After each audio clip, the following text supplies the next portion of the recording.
Good evening, air. Oh man, I don't have my mic. Is it there? Huh?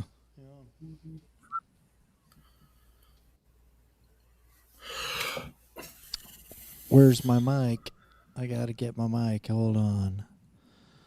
Oh, I'm just there. Oh, geez, I'm looking at the wrong one. Sorry, folks. I'm doing double duty today. Hey, welcome into the press box. I'm in the studio because I'm behind the, not only behind the mic, but I'm behind the engineering desk. We got working hard at all kinds of stuff today. So appreciate you being here. And hey, if you're watching Youth Baseball Midwest, we want to be the most comprehensive youth baseball coverage in the Midwest. And welcome to the Press Box, powered by Game 7 Baseball, game7baseball.com. We're going to have on the show today, as you'll see, he's right there below me here in a moment, is Mr. Garrett Del Garno. We also got joining us from Dinger Bats, one of our new partners is Carl Lang. He also does a great job in talking baseball over in the kind of southern, way over in the southeastern Illinois, southern Illinois area. And, of course, Dave Wiggins, host of Baseball 101, RBC director and head coach over at Principia High School. I know he'll be on a little bit later. He's finishing up a baseball game. There you go. That's the way we roll. And we're here to bring you the most comprehensive coverage of youth and high school baseball across the Midwest, from live broadcasts to player stories, everything in between. That's the way we roll. We're just here to showcase the players, teams, and moments shaping the future of the game. And if you want to take a moment, follow us on social media.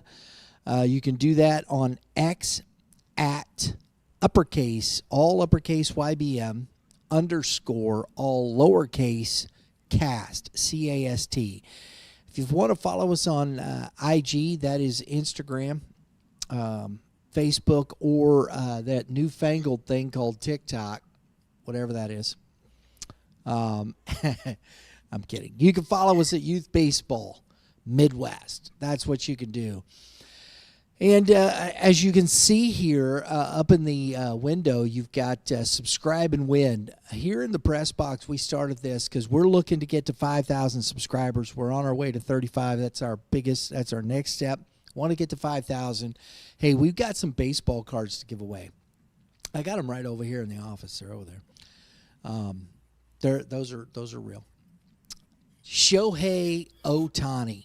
From the 2024 and the 2025 NLDS. In 24, Shohei hit his first career postseason home run, and in 25, he got his first career postseason victory on the mound. We got both of those tops to give away. Pretty decent cards too, man. They're growing in value. Most everything with Shohei kind of grows in value as it is. So we've got that going on. We're going to give these two cards away at the end of May. So if you haven't subscribed and you're here, please do so. Subscribe. Hit that dinger next to it. It's not a home run, but it sure does get you notifications for more episodes just like this. So we appreciate you being here. Also, folks, the championship ticker, it's scrolling below. You see it. It's presented by Legacy Performance Academy, developing complete athletes, confidence, toughness, and real respect for the game, helping young players grow their skills, confidence, and character.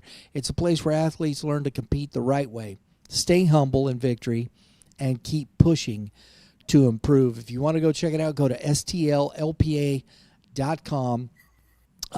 Look, they've got some great folks over there at Legacy Performance Academy. You can contact them by email at info@stllpa.com. Give them a call, 636-579-7346. They're located in Chesterfield, Missouri. See if it's a right fit for your young athlete. I mean, that's the whole thing, right? Go check it out. Ask the questions. They'll be there to, answer it. I know the guys over there, Brian Kessler, Mike Ott, Craig Ringy, they do a great job, and Josh Cranwetter, the youth baseball director. They got some really good squads over there. They're doing some good things with those kids. So go check that out. All right, folks, here we are. We're here. We're ready to go. We're pumped up. I got Garrett Delgarno back with me. Garrett, how's it going, buddy? Oh, it's going pretty good over here in Sullivan, Missouri. Weather's nice. Baseball's great. Seen good Did games this week. did Sullivan play today, bud? Yes, sir. They played against Washington today. The game just ended, I think, at least an hour ago. And 7-0. Washington won. ah, man, that's a tough one. That's a Yeah, that was tough a one. very tough one for those guys. Okay. Well, and people got to know Sullivan's a Class 4 school. They jump up in weight class there. Washington, you punch up a little bit, and sometimes you get punched down. Yeah, sometimes you do. Yeah. But I love the fact, I love what Coach Whitson does there with that type of scheduling. That's a challenge to his squad. As you're heading into district play, it's always good to challenge guys. It just is, right? It, yeah, most definitely. This schedule for the Sullivan Eagles have been very challenging. They've played up a lot. They played Liberty Wentzville, which you may know, Mm-hmm. and they've played up a lot of schools and everything. And they've had some close games with some of these bigger schools, like Eldon. They beat Eldon. Yeah, and Elton's a decent squad, man. So they've had good wins, and I still like Sullivan. We talked about it earlier today in our production meeting. I still like Sullivan in that district. Was it 3, right? Yeah, I'm pretty sure it's District 3. I have them to be my favorites to win that district. They're a good Mm. club, a lot of talent, pretty great offensive team in Class 4, and it's pretty hard to beat that. Yes, it is. Yes, it is. All right, man. Well, hey, folks, Garrett's got some information he's going to be dropping on you, so let's go. Yeah, this is a little part on the show I guess I would like to call the dogs, my group of dogs, or some people have been calling it the dog pound because it's just a group of dogs out here. And we've got a lot of great guys out here. They've really set the tone for their schools, and they stood out to me as I was looking through and watching some games. You got senior out of Sullivan High School, Mitchell Garner. He is batting 473 on the season through 25 games. He's hit 4 home runs so far, and 2 of those were within one game. He hit 2 home runs in one game, back to back up on the mound. And he had 39 RBIs so far. I don't know how many he hit during this game against Washington. The slug percentage, 865, with an OPS of 1.419.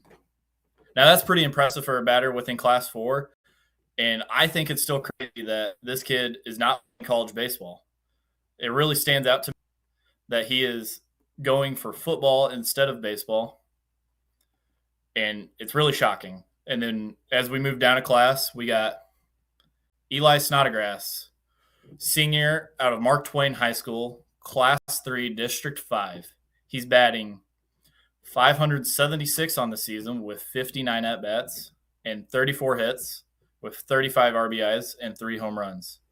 His OPS is 1.615 with a slug percentage of 1.00. This kid can really put the ball into play when Mark Twain really needs it. And he's a threatening senior out there, and it's going to look different from when he leaves. And we're going to move down to Class 2, freshman. This is a big impact from a freshman, Troy Hopkins from Neilville High School in Missouri, Class 2, District 1.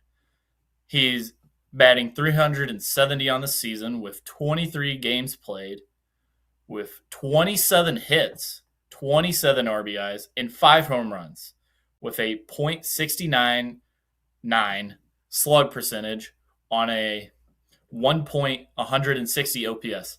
Now, you're telling me a freshman in high school is hitting 5 home runs on the season as a starter. This kid is putting up some serious numbers.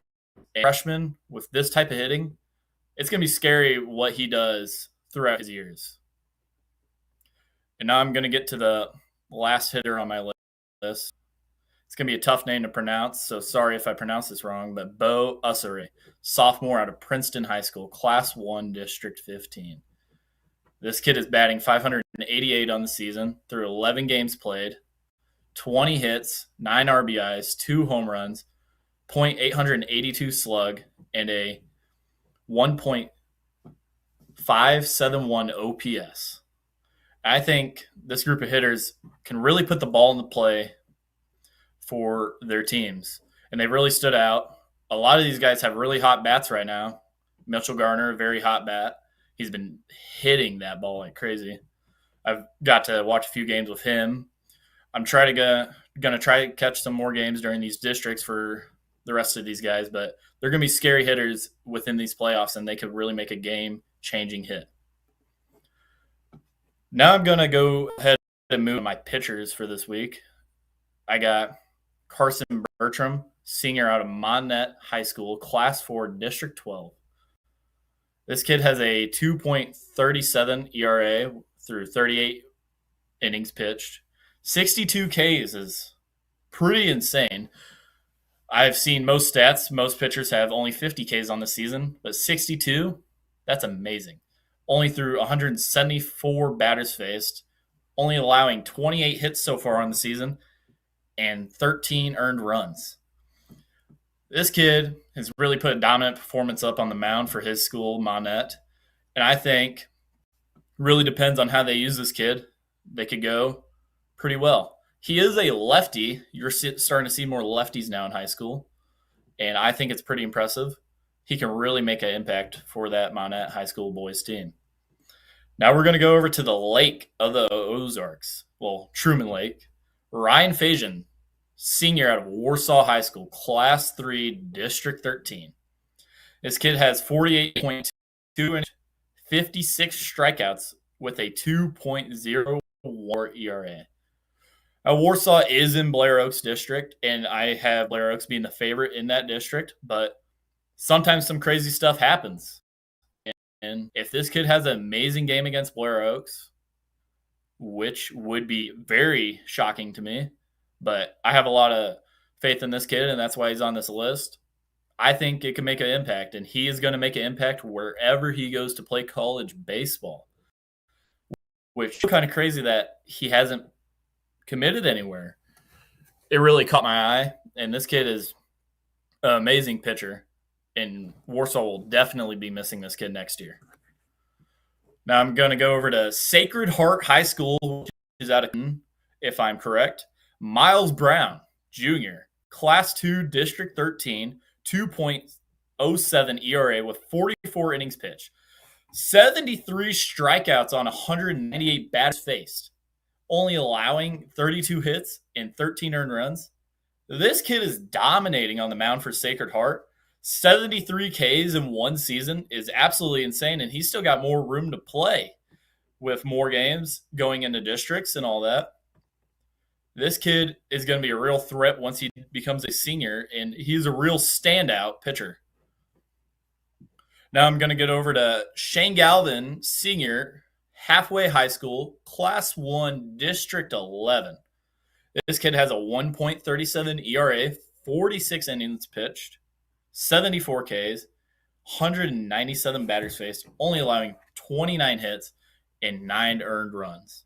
Only allowing 9 earned runs is pretty impressive. And with the 74 Ks through 46 innings, is absolutely insane. Halfway High School, if I am correct, this will be a tougher district, but with this kid on the mound, they can make it out of that district and play some really great games.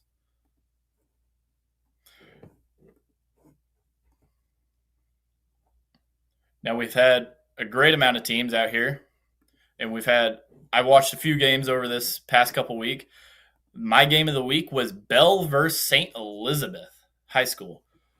Bell did an amazing performance against your reigning state champ, St. Elizabeth, for Class 1. Hank Strothkamp pitched that game, and he threw practically a no-hitter through that whole entire game, which was very, very impressive. It is special. He's a here and there. And for their district, for Bell, Bell's district, which has Bourbon, Bell, and I think it's hard to remember right here. But I have Bell being a tough matchup in that district championship for that Bourbon district, which is Class 3 district.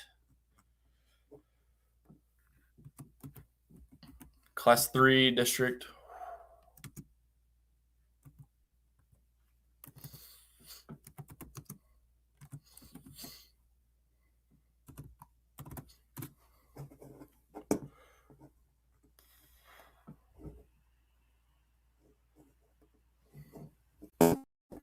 They're Class 3. Sorry, my notes are a little messed up right now. Slowly loading.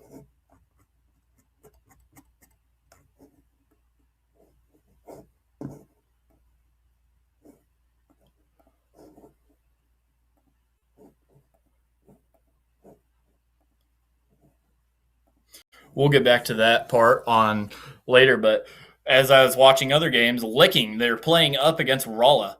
Rolla is a Class 6 school, and Licking is a Class 3 school. Licking played a great game all the way until the, I think, 5th or 6th inning, where bases are loaded and grand slam from Rolla. I just finally got the feedback on my district for Bell. Sorry for changing topics so quick, but Class 3, District 8, Bell. Now, this district will be a tougher district. I could see them being in the district championship, maybe making a push out of this district, but it will definitely be a tough one because they will have to face Fatima. Fatima is a very good baseball school, and you should not doubt them within this district at all. Now, Bell is 14-7 on the season, and Fatima is 14-11, but Fatima has played some pretty good competition so far. And there is a underdog within this district that I have. I have Cuba being the underdog just because they have a few great players on the mound, but it's going to be a very tough district to come out of when you have Bell and Fatima, and also Dixon, which I wouldn't look past because they have a lot of guys on that roster that can pitch the ball.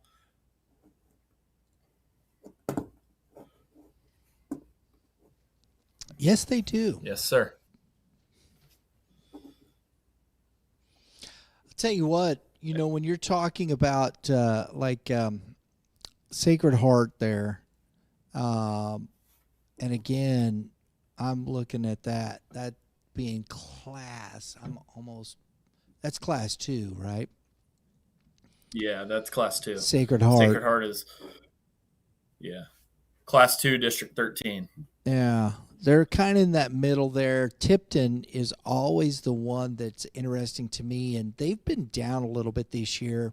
They started off slow, but Tipton has been pretty good of late. They lost to Southern Boone, and they've beaten pretty much everybody else. They lost to Eugene back in middle of April, but they're 16-7, and Tipton was the school that was in the Final Four last year.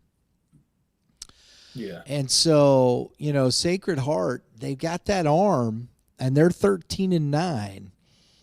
I think that's going to be a fun one to watch there, who comes out of District 13, because Archie has been kind of that team over in District 14 in Class 2 that's been pretty good. They're 9-6 this year. So I don't know who's going to be. Barstow, not really. 11-12. They're hovering around that 500 mark. St. Paul Lutheran, Concordia, 12-5. They actually are playing. Their last two games are against Tipton and Sacred Heart on the other side of that district, on the other side of the bracket there. So they just beat Lawson. They lost to Northland Christian, which is Northland Christian is a really good baseball team. They're Class 1, and they got beat 7-3. So I think it's going to be quite an interesting thing down the stretch when you start talking about, you start bringing to bear some of these kids and who they are. And I think the middle of the state, because it was Miller who was the Class 2 state champs last year, and they're 15-7. So I'd be curious to see when we get back to this, as we head into districts next week, because districts start for Class 2 on the 14th. That's this week. Yeah, so that that's is this week. Thursday. Yeah. So you got, these teams like Miller is playing Purdy today. I got to see if I can find that. They lost to Purdy yesterday, and they were scheduled to play him at 5 p.m. And I don't know, Miller. That would be varsity Cardinals. Yeah, that's Cardinals. Doesn't look like they have any presence this year on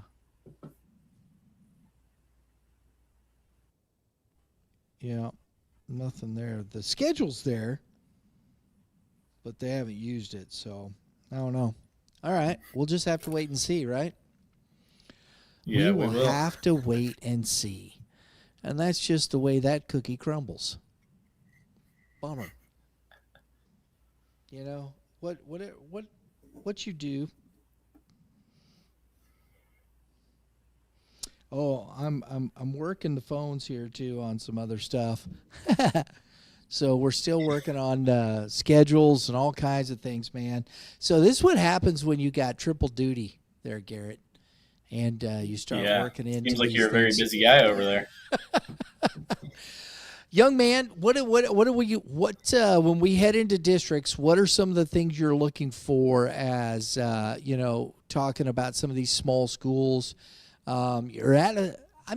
Sullivan's kind of in that mid-range. They're not just, I don't think are they one of the smaller end schools as far as who's on there? I think within Class 4, Sullivan might be on the smaller end. Like that whole district of their whole district, Class 4 District 3, I think is on the smaller end of all the schools. Okay. Because then you also got teams like Logan Rogersville. That's a big school for Class 4. They have a big team too. A Sullivan, I just think it's going to be very difficult. Nobody's unbeatable. And Logan Rogersville is definitely not unbeatable. But when you look at Class 4, I mean, you wouldn't see him till, maybe state championship, probably, in that respect. Yeah, that's more likely when you're going to see him. Yeah, because they're on two totally different sides of the bracket here from the bottom to the top. And, when you look at Class 4, with Sullivan, you got 1 through 8, right?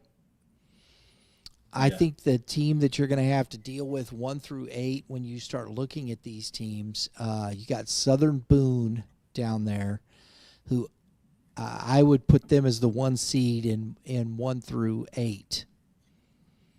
Yeah. What do you think? I think Southern Boone's a tough team to beat.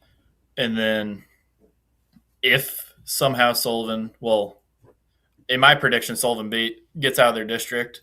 And once they do, they play more likely Westminster. That's who I have winning the district of District 4.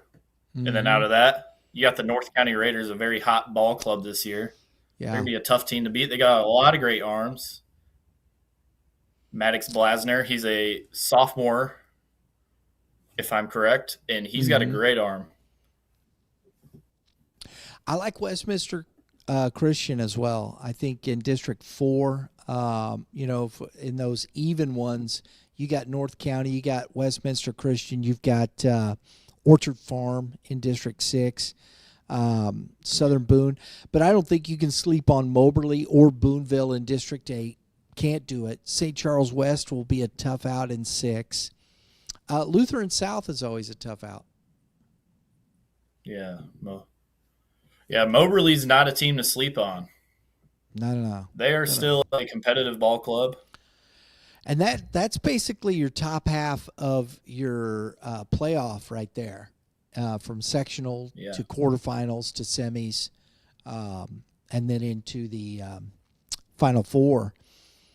I think those are things. And then, when you look at District 9 through 16, I think you have the tougher side of the bracket when you're looking at, I think, a Springfield Catholic up there, Logan Rogersville. And Logan Rogersville has Clever and Hollister, who are playing well.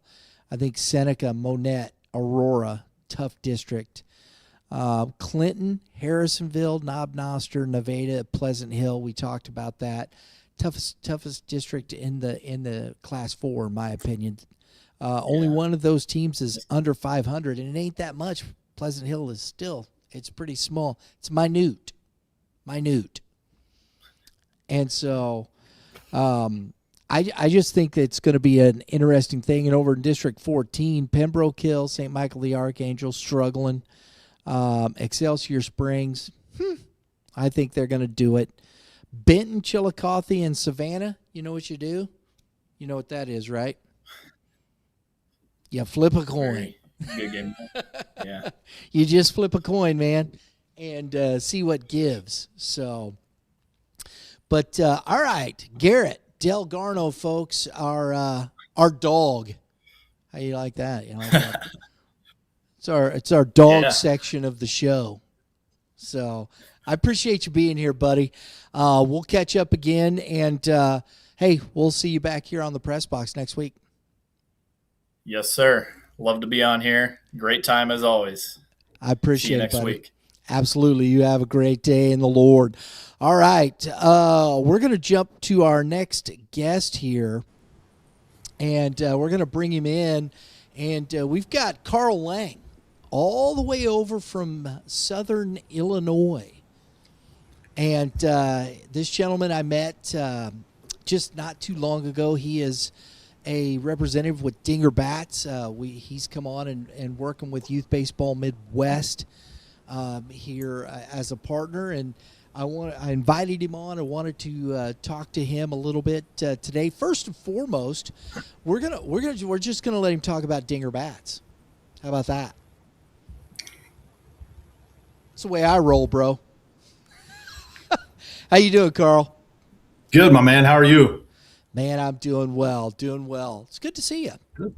Yeah, you as well. It's a pleasure to be on here. I know I've been watching several times in the last couple of weeks when I can, when my boy's not playing. So it's cool to be on and talk baseball. I always love the opportunity to talk baseball. As you're seeing our Shohei Ohtani cards there, folks, we got to subscribe and win. Subscribe today. We're trying to get to 5,000 subscribers. I got these 2 fantastic Shohei Ohtani cards to give away, and they are pretty fantastic. I'm just gonna say that's it. And so if you want a chance to win those, hit the subscribe, hit the dinger next to it. It's not a home run, but it sure does get you all kinds of fantastic notifications for more episodes like this. So Carl, talk to us about Dinger Bats and what is all that in there for you, buddy? Well, it's a really cool story. A lot of people, when I start talking about Dinger, there's several people that don't even know we exist. Dinger started with Kyle Drone and Randy Drone in the early 2000s. Kyle was playing for a minor league team in Jackson, Tennessee, and his dad kind of messed around with a lathe, and they cut a bat, and a guy swung it in batting practice and loved it, and the rest is history. And I mean, we've worked with some of the biggest names in the industry. Kyle Schwarber, when he was in the home run derby with the Cubs, actually swung a Dinger bat. There's pictures of it all over the internet. Jason Hayward swung our stuff for I think it was the last 7 or 8 years of his career. He just retired, and we did a tribute to him. I saw But that. it's really cool when you stop and think about it. If you go to a website, we literally list every player that we've worked with, every player that we've done stuff for. I mean, Matt Holliday, Matt Adams, Yadier Molina, Aaron Judge used us when he was in the minors. He actually posted a picture of one of our bats on his Twitter feed. I think when he was I think it was single A. It might have been double A, but and it's our old logo. It's block letters, like it was one of our bats that we were just starting to kind of take off with what we were wanting to do and sell and whatnot. But really, really cool. The town that our headquarters is in Ridgeway, Illinois, and there's probably more pets in that town than there are people. At one time, they were known as the popcorn capital of the world, which is kind of neat. They have a popcorn festival every year. But there's a pole barn sitting right in the middle of the town, and if you walk inside there's 2 different lathes, and there's sanding machines and a whole paint booth and a production line, and it's amazing when you walk in what this little bitty facility can turn out. I mean, we turn out bats for roughly probably I know the prospect league team, or the prospect league, which is basically summer leagues for colleges. We turn out bats for nearly every team in that league. The Southern Illinois Miners here they're not the Miners anymore. Now they're the Thrillbillies. We do a lot of jersey promotions with them. And yeah, I know that. Listen, there's some names in that league that you're like, what in God's name? Where did this stuff come from? I love that. Yeah. But yeah, I mean, we do a lot of it, and we go all the way up to, we just shipped some bats to the minor league organization for the Tampa Bay Rays. Yandy Diaz has got some bats from us. We've done stuff. If you go on YouTube and you look, there was a What's in My Baseball Bag episode with Max Clark before he got drafted. And we had worked with Max on a couple bats and actually did a really cool, his bat was splatter paint, and the splatter glowed in the dark. And so, yeah, kind of just a crazy, like, let's come up with something cool. And Max is like, yeah, let's do that. So, but now our focus is kind of not that we don't look at those guys, and we want to be a part of Major League Baseball and that type of thing. And Kyle and Randy and Shane do a fantastic job of building those relationships and continuing to work them. Where I'm at is more of the youth level, really from youth baseball all the way up into high school and some college guys. I love those summer prospect leagues, the summer wood bat leagues. We've got several guys that swing our stuff. And there's a lot of things that people don't know that, Dinger is known for wood bats. If you go on MLB The Show, which is every baseball, every kid that plays a baseball game on a PlayStation or an Xbox, that's what they play. You can actually equip your guy with the KS10, which is Kyle Schwarber's model of bat. But what a lot of people don't know is that we have a whole line of batting gloves, short cuff and long cuff. We have fielding gloves. We do uniforms. I've got arm sleeves. We have partnerships with 2 different bat grip companies. It's really neat, the stuff that we can do for a team that they don't even necessarily know that we can. And so that's kind of my job, is to get out, talk about it, come to tournaments, be a part of games, be a part of showcases. I got a great relationship with Diego from Scout Connect. Last year we actually sponsored the most valuable pitcher and most valuable player, or most outstanding player of the Scout Connect summer games. So yeah, that's what we do, man. I'm around a baseball field enough that I figured, why not work for a company since I'm going to be there anyway. Right. Might as well. Can't sing and dance, right? Right. Yeah, that definitely. I mean, I grew up in Southeast Missouri. You're lucky I wear shoes most of the time. Hey, we're going to get into some baseball as well here with Carl. He's going to be with us over the weekend up here at the Game 7 baseball tournament. And talking about youth baseball, you guys have a lot more than just bats, right? You have quite a few more opportunities than just that. So talk to us a little bit about that, Carl, and what that looks like. Yeah, for sure. So obviously within the bat realm, we do have a whole training line of bats, and I'll have some of those with me this weekend. But we have one-handed trainers, we have flat bats, we have cam bats. For John A. Logan College, we actually do some of their hitting program stuff where they're overweighted bats and it's a +3, +1, different things like that from the bat world. And then we sort of get into the other tools of what you need, because I mean, let's face it, until you get to a certain age, you're not swinging wood. They're still doing it at some youth levels, but for the most part, until you get to 12, 13, 14 years old, you're not going to swing a wood bat. And so we started getting into batting gloves. We have a high cuff batting glove, very, very high quality glove. It's double strapped, just like some of the competitors. I won't mention names, but some of the competitors, it's got, enforced palms, a variety of different colors, everything from your basic colors all the way out to super elaborate colors and whatnot. And we also get into fielding gloves, and we've had a lot of success with that. We've got a really good partnership with our manufacturer. I was very fortunate enough that I was able to do fielding gloves for all of SIU Carbondale this past year, and got really good feedback from the players. My son Hayden actually has a signature glove on the website called the H20, and it's his signature pitching glove. But they're high quality, and they're designed just like 44. They're designed just like Rico or any of these other glove manufacturers. It's the same idea, and we're able to get them at just as good a price, if not better, and customize them the way they want. With the SIU gloves, I was able to get the Saluki Dog logo on there. We can do some. We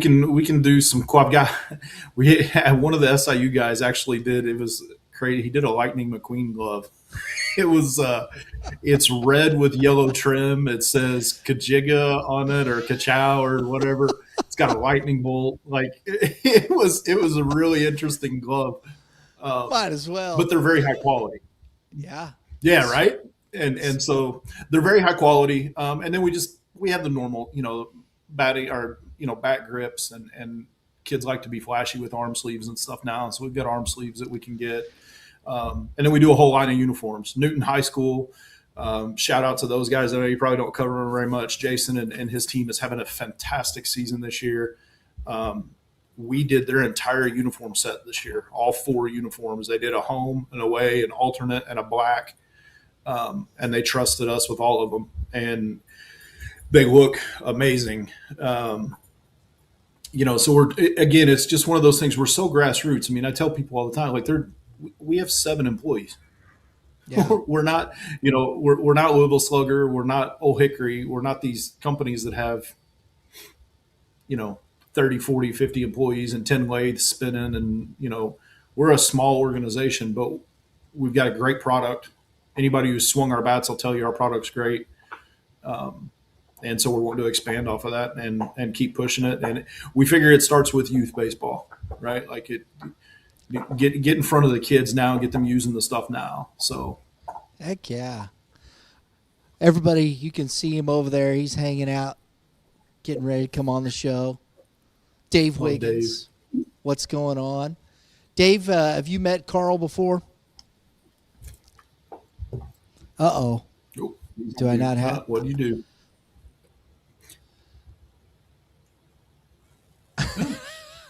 He's got to go back out, come back in. Yeah, I know. It's one of those things. We've had these struggles in the past, so we know what to do. It's technology, right? It is. I mean, I had our live stream of our game on Saturday against Waterloo died on me 3 times because my equipment got too hot. Oh, yeah. Yes. I had to walk all the way back to the parking lot and get my tent and bring it down, set all my stuff in the shade for a few minutes, take it all out of its cases, and Oh, did we not? I got you. I should have you on here, Dave. It's not coming up. I don't know why. Still couldn't hear you. No, sir. No, I got you all green, so I don't know if it's on our end or if it's on yours. At your phone. Okay. So we'll get him there. Carl, yeah, we're going to talk a little baseball. We'll get into some Illinois baseball over here. I think it's interesting what's going on. How you doing, Dave? Bet you can hear me now. I bet you I can. there you are. I got real money on that one, baby. I'm ready to throw this thing across the room. Gotta love technology, baby. Only when it works do we love it. Only when it works. I've not met Carl, but Carl, it's nice to meet you. Yes, sir, Dave. I've watched you on here a few weeks. I lurk around the podcast and watch it. I love that. Oh, shoot. Yeah, man. You know, it's weird. I'm looking at the schedule today. We had a crazy week last week. Check this out, fellas. I've been saying this. Dave, Carl, I've never seen this myself personally. We did a game on Wednesday, game on Thursday. We were off Friday. We did 2 on Saturday, right? Eureka Lindbergh, Craig Ringy, Grand Slam. The next day, we're at Father McGivney with St. Anthony. Isaac Wendler, Grand Salami. Charlie Spoor, Grand Salami. That was 3 Grand Slams in 2 days. And we saw 6 home runs in those 4 games. Is that nuts or what? Have you ever seen it? I haven't. I haven't, especially not in high school baseball. Anybody? I think it's crazy considering my son's team has only hit 7 home runs the whole season. Dude, that's insane. That's a lot of home runs. And the Grand Slams, Dave. Hey, Isaac and Craig possess a lot of power. They're strong guys. They're seniors. They're grown men. They can really drive the baseball. But no, it's cool to see. It's cool to see guys leave the yard in high school and the Grand Slam. You know, DraftKings has a big payout for that. So hopefully somebody bet on a Ringy and a Wendler bomb. I hope not. I hope not. Just kidding. Oh man, they're becoming like youth baseball's promoting high school betting. That was 100% a joke. I apologize to you. No, I'm messing Good with morning, everyone. Isaac Wendler, dude. That's the first time I've seen that young man play. That's like baby Huey, dude. Right? He's a big, strong. I mean, he's also upper 80s off the mound. I mean, he's played at a high level for a long time. He's headed to UIS, I believe. Yeah, he's a good player, a real good player. The Father McGivney squad, that's really St. Anthony. Then it was Aiden Lorenzen who pitched, in the ball game. He didn't pitch badly either. Got away from him after he got out. But he hit the game-winning home run in the top of the 8th. Nice. Coach, not Coach, Carl, did you say your son plays at SIU Carbondale? No, so my son plays for Carterville High School. Oh, okay, gotcha. Yeah, He's yeah, out yeah. for Carbondale. Okay.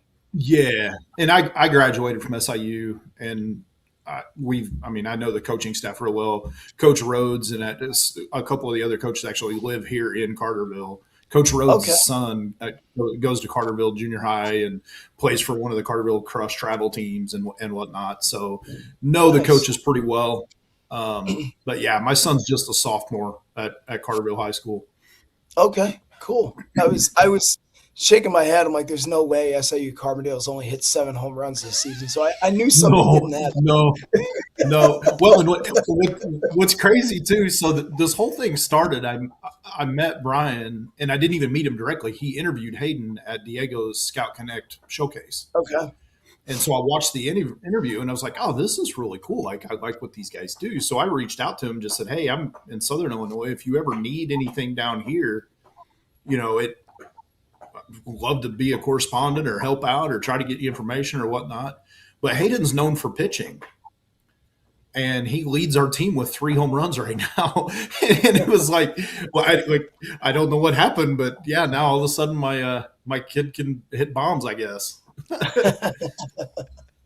It's like that old commercial. You remember was it Smoltz and Maddox that were like chicks dig the long ball, and so they're working out because they saw McGuire hitting home runs. Oh, it's great. Hey, pitchers are athletes too, right? Yeah. Without Yeah, question. for sure. That's what I think.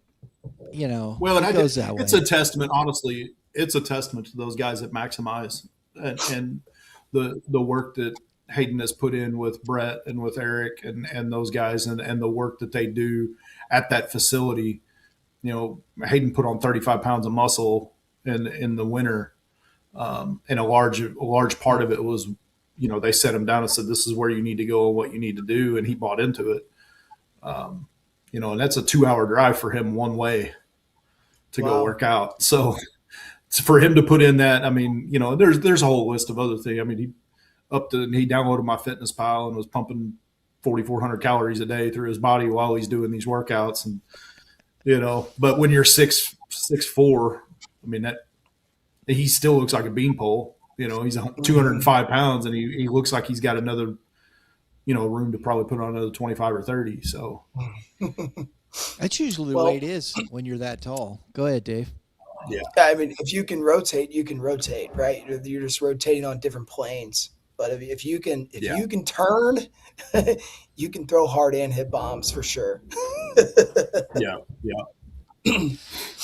Between the two of you guys, you see a lot of baseball, and Dave, you're right. And I want to do that because we're talking a little youth baseball, and we're going to be with Game 7 this weekend, and we're club wise in this area, guys. What are some of the teams that are standing out? And I know, Dave, you're still kind of working back and forth between the two. But what are some of the clubs that are standing out to you, guys that are, putting in the work as far as up and down, just clubs that you feel like when you go and play them, you're going to get good competition no matter what the age group. Dave? I was in Kansas City this weekend, and we ran into the Iowa Sticks top 13U team. And I know the Iowa Sticks are a really good organization. That the way the tournament shook out, if you lost your first pool game, you had to win your second if you wanted to make bracket. They threw a young man at us in the second game. Our first game, their second game, he was 78-80 with a slider at 13U from 54 feet. I mean, just devastating. He was really, really good. Commanded the strike zone really well. I went up to the coach after the game. I was like, that was just fun to watch. Like, that kid's really good. He's like, yeah, well, we heard that you guys were a little bit better than the other team we were going to play, so we kind of saved him for you. I'm like, well, from the bottom of my heart, thank you so much.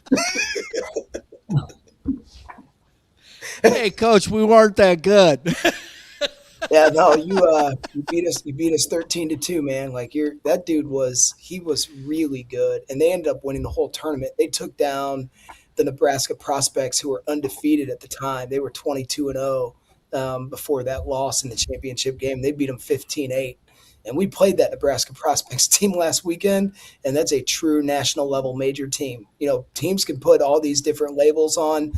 No, when you go toe to toe with some of these teams, it's major level national baseball, and it's different. You don't see it in St. Louis. The only way you see it in St. Louis is if they come to us, and that was eye opening for everybody. I mean, because we've been playing some really good baseball lately, and you run into that, and you're like, whoa, there are levels to this. So. those are two clubs that we know are good that we ran into. I mean, obviously, here in the St. Louis area, up and down, Clutch Legacy, they have good teams. They're competitive. They win a lot. They play hard.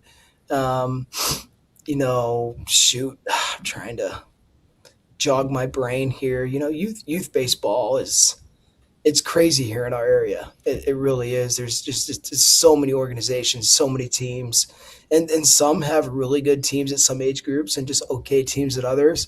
Um, yeah, I just kind of think of like Clutch Legacy as being the one where, like, if you're up against their top team or one of their top two teams, like you've got a tough game ahead of you. Um, yeah, there's others, I'm sure, but that's just kind of come to mind. Gators GBA, my fault. Their 14U team, their 14U GBA team is very, very good, very good. Their 13U Walker team is very, very good. Yeah. So those are two orgs that I would like to give props to for sure. Very good. Carl, what about down in southern Illinois, down in your neck of the woods?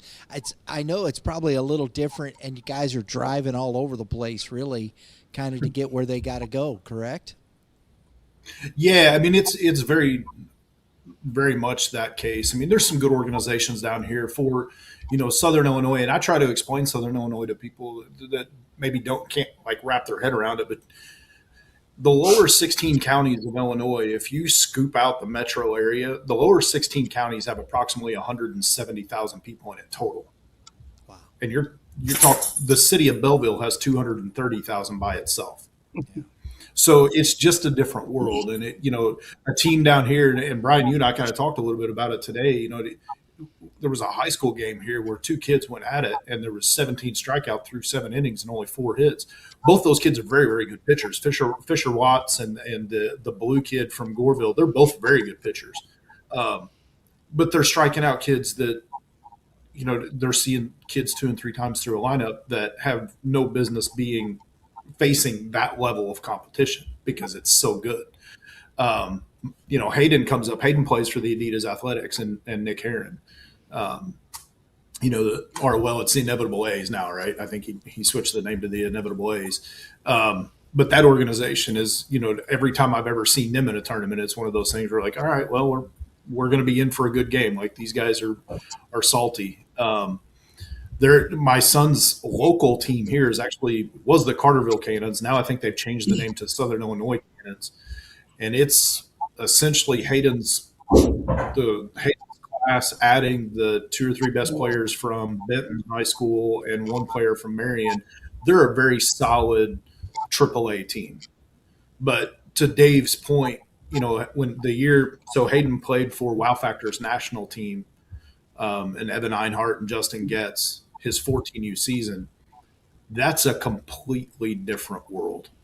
And I think some people don't understand that. I mean, everybody's seen Striker Pence now on TV or on YouTube and the talent that kid is. And obviously he comes from a great family of baseball. Hayden faced him twice. One of them was an 11 pitch at bat. And Hayden's like, I couldn't get him out. Like everything, if he didn't like it, he just fouled it off. And, down here he would have a 10 or 12 strikeout game. And for Wow Factor, he'd have a 6 strikeout game. It's just a different world. And, so everybody that Dave named was the people that kind of popped in my head. I think GBA does a great job. Legacy does a great job. Hayden had a short stint with Rogers at the time, 15U team with Legacy. They're really, really good. I think Clutch does a really good job for the younger groups, the 9 through 12 or so. But that's really, I mean, we just don't have down here. There's a lot of local teams that, there's the Z20 Bats. The Z20 Bats every now and then will throw together a pretty good team. The Southern Illinois Strikers were pretty good. The Dirtbags out of Harrisburg. Every now and then those guys you'll run into a team there that's pretty solid. But most of the time you have to go Cape Girardeau or St. Louis to get on in an organization that's got multiple teams. I think it's interesting that, as we're having this conversation, and I remember, it's been like this for quite some time. quite some time, and I used to remember when you were playing, it was like national blue, and there was the American blue and the continental blue, and you had the different colors, and it was local teams and stuff like that. But yet, even when you went and played sometimes in a tournament, you were still designated within those situations. And then USSSA come along and started going A, double A, triple A, major, and it's fine. I understand the quantifying competition, and you got to try and find. You don't want to. You're trying to put competition. It's like you said, Carl. But honestly, in the state of Missouri, Dave, tell me, what do you think? How many really true major? Because I think if you're saying major team, if you're talking 8 through 14, how many really major teams are there in the state? 8 through 14. Yeah. I mean, I know it's a guesstimate. Don't get me wrong. Yeah, But I mean, legitimate. I struggle to designate any 8 through 10U team as a major team. That's just insane to me. 11, 12, 13, 14, you could probably count them on two hands. I mean, I think of the 14U age group, there's maybe 3. The 13U age group, there's probably just 1. The 12U age group, there's maybe 1 or 2. I mean, it's few and far between, and it's majors just, AAA major gets kind of thrown together. Mm-hmm. And like when you play a true major team, it's different. They're deeper than you are. Everybody in the lineup can hit. They can hit for power. They've got 7 or 8 arms that are better than your 1 and 2. It's just, it's different, and here in the St. Louis area, like the better teams are good teams. They're good baseball teams. They really are. But we're so watered down. Like we all have, a top 2 or 3 guys. Like if we all would, put our egos aside, and if we really wanted to have, one of the better teams in our area, like all those kids would play together on one team. That's never going to happen. It's just not the way that youth baseball is here in our area. As hard as, coaches try and organizations try to load one team with a lot of talent, it's just not going to happen. I mean, it's kind of is what it is, I always figure, and you guys, I want to throw this out at you. I love these. We're going to talk we're going to talk some high school here too, but I love these conversations because, especially as we're going into this, we see a lot of AA baseball. Dave knows this, and I see some good quality baseball at the AA level. You get into some of these championship games, and there's some really good baseball being played. It's quality. You get some 7-6 games. You get a stinker every now and again. But I mean, it's kids baseball. What are you going to do? But I think, so I try to be careful with how I put things, because I agree with Dave, and I don't think there is a 14U team. And this is just one man's thoughts from coming up through coaching, being around the club ball as it changed we were still, we were independent. Most of the teams we played were all independent teams. You played a prospect team here and there at 8, 9U. It just wasn't that much. It wasn't around. And so when it started rolling that way, and you started playing more teams like that, and you're going to Kansas City, you go down to, it was mostly just Kansas City in that respect, or you went down to South Haven or something of that nature. You go down to South Haven, just expect to get beat up. That's kind of was the thought process, when it was just one of those things, unless you really had a team. But I think I think sometimes we focus too much on this major thought process rather than just focusing on developing the kids in that respect. Even at 14U, how far do you travel? And are we putting a AAA designation on a team that maybe isn't quite that? And I'm going to come back to Dave. I'll start with you, Carl, your experience with some of those things. Yeah, I definitely see that. I mean, most of my experience is walking that line with with Hayden and watching him grow up, and big fish, little pond type thing, and having the opportunities to go do the things that he has, and looking at the different teams. I mean, we had a Gators team down here that was really solid, and 12U, 13U. We had some kids, and I saw the other day. So the head coach, the head coach posted on Facebook one of those kids. I believe he threw a no hitter, threw a one hitter. Braden was always, all this. He always was a good pitcher, and he's a lefty, so he was kind of nasty and learned the curveball early, whatnot. But that kind of triggered something for me. And I went back and looked at that roster, and that roster of the 11 or 12 kids on that roster that I can still keep track of, 9 of them are starters for their high school right now as sophomores. Yeah. That's pretty incredible when you stop and think about it.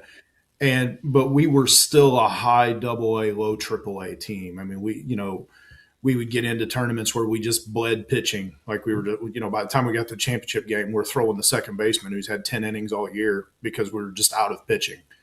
And that's really where it comes down to, kind of to Dave's point. I mean, at 14 years old, Hayden was setting 80, 82, touching 83, had a feel for a slider, had a really good changeup. His team had just won the state championship here for the SIJ HSAA junior high state championship. He goes to the wow factor. He was their number 4. Like there were 2 kids on that team of 14U that were touching 87.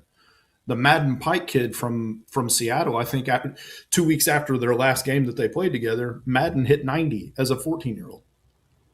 Like, and that's just a different, we don't have that around here. That's, and it would be really awesome to see some organizations say, okay, let's put our egos aside. Let's pull all of these kids. Let's make a true national team, whether it's GBA or Legacy or whoever. Let's put the absolute best talent from a 150-mile circle of St. Louis and see what that team would do. I think that team would be very good. I'm fortunate enough to see, I name folks that I don't, the only one really from Missouri that I know very well is Max Brown. I don't know if you guys know who Max Brown is. Max Brown, I don't even know what high school he goes to, but him and Hayden are really good friends. They played for Prospect Squared at the New Year's Baseball Fest a couple years ago, and then they were on the Legacy team briefly with Don Rogers. Max is a heck of an athlete, and seeing kids like that, and that we would be very, very competitive if we could put our egos aside and do that for this Hayden's group, which was 16U. But it's definitely one of those things too, where people, I make the argument all the time to get kids into wood bat or USA bats as fast as possible, because I don't know how many times I've seen a kid swing a U-trip bat and his swing was absolutely awful, and he went 3 for 3 with 2 jacks, and his parents think he's fantastic. And it's like, I mean, you paid $600 to hit a home run, but when he gets around a real bat, he'll break 4 or 5 wood bats in 6 weeks swinging like that. Like, you can't, it's just a different world. And I think the level, the playing field needs to be leveled in some manner. But what you get is people that are delusional that my kid did this and this and this, and it's like, but what was the competition level and what bat was he swinging? Yeah. And this goes to that point, and Dave, you said, this kid from Seattle, he said, yeah, but that's one guy, and I don't care. They don't have all those guys in Seattle either, or in Washington. No. Or whatnot. That's one dude out of that area that they've plucked because they grabbed some other dude from Utah and brought him, and that's the way that works. It's 1%, and this is what we hear all these things, but it's 1% because everybody else is pretty much, doing what they do, and that's fantastic. But those are the guys that usually end up at Division I or drafted in the first or second round, and that's great.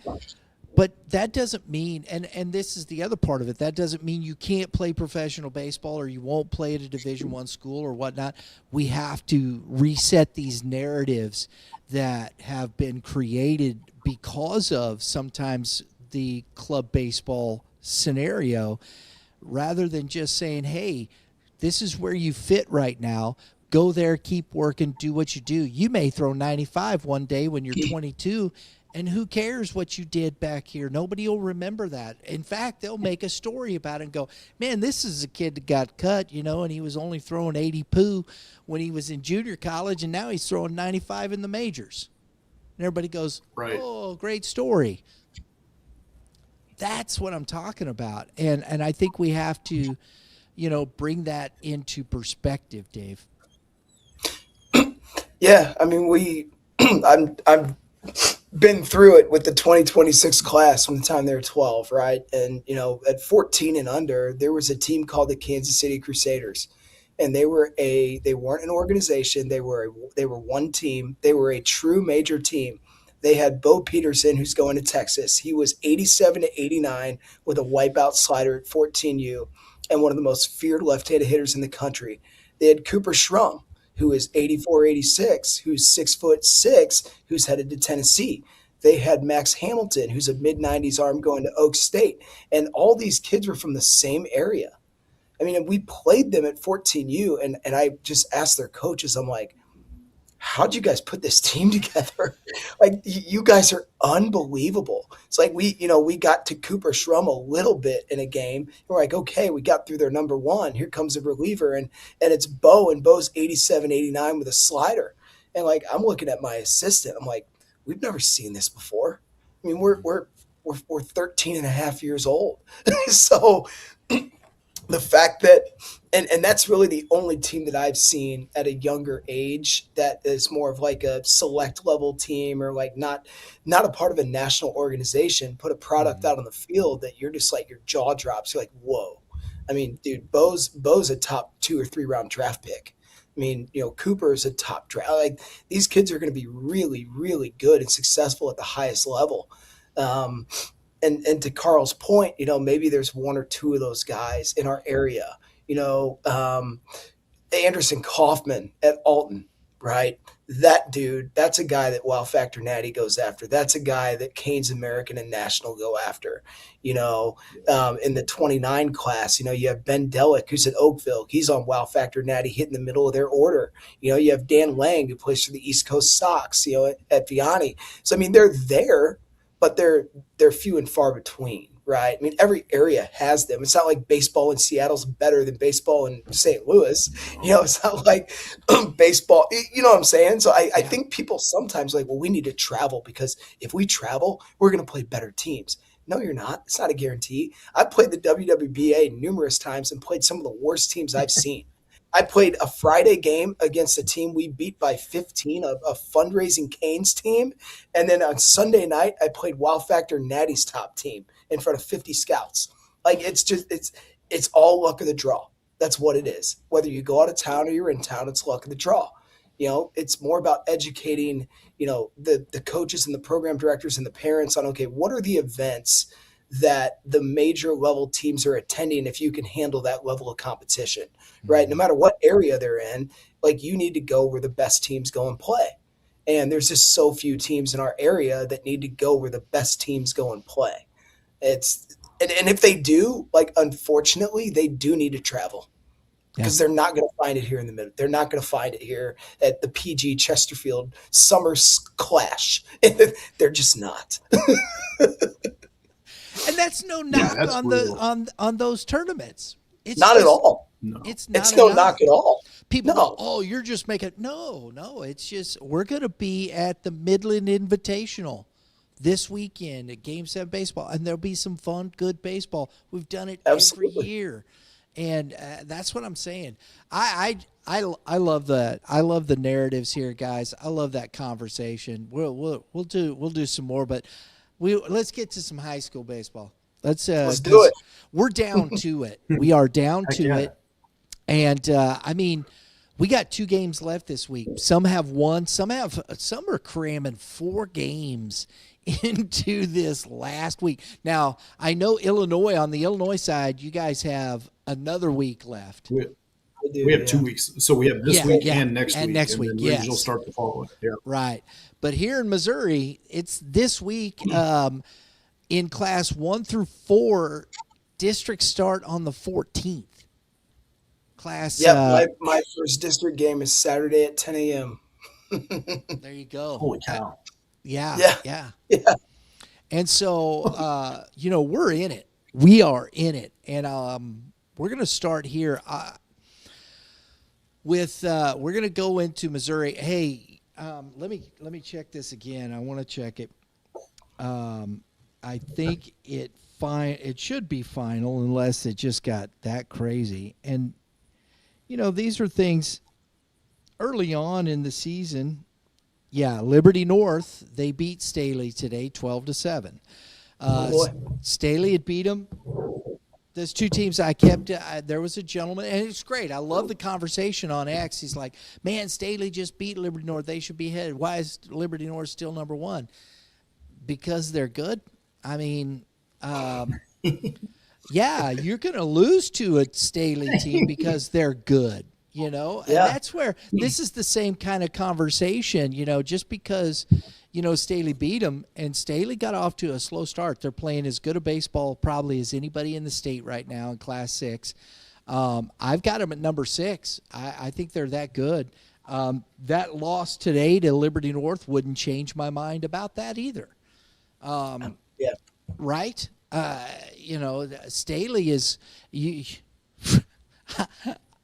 it's a pick'em, man. District 8. Staley, Liberty, or Liberty North. I wouldn't bet on any of them. That's really tough. That's really, really tough. Who do you pick? And honestly, if you're just picking, if you had to pick, I'm not going to try and pick him because I don't know who's going to come out of that. I think it's whoever's hot and has the best pitcher that day is going to win that thing, Dave. Yeah, I go back to our conversation with Coach Jay, and Staley's going to be prepared. Staley is. And that's the thing about all three of those schools is they're battle tested to the nth degree, right? They've seen it all. They've seen the best. They are the best. They're the class of that district.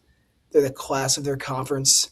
I mean, that's going to be some really good baseball there, And I agree with you, right? Whoever pitches it better is probably going to win because they all have great lineups. And that's the difference between these larger schools is like, Carl, your son is I'm sure the dude at his high school, and I'm sure the drop off is fairly significant to like your number 2, your number 3. Whereas in Liberty North and Staley, like the drop off between their 1, their 2, and their 3 probably isn't nearly as drastic. And I think that's just the biggest difference between the large school and the small school baseballs. Your top end guy is your top end guy no matter where they live. It's just you have more of them when you have those larger schools. Yeah, I definitely think. Down here, we have our number 2 is a Rendell Lake College commit, but he's not going to pitch. Like he's third baseman, first baseman. There you go. And then this Hayden's class is very. They've got in his sophomore class. We've had, what did I count the other day? 7 different kids from that sophomore class have varsity innings on the mound. Wow. And that's unheard of. Yeah. But if you look at that, and some of them have had multiple starts. One kid, we had Cal Dunning come in against Carbondale last week, hadn't thrown a single varsity inning, comes out, strikes out the side in the 5th or in the 6th. No, struck out the side in the 6th and then got 2 out of 3 in the 7th with strikeouts. Wow. That's very Hadn't good. thrown a single varsity inning. Wow.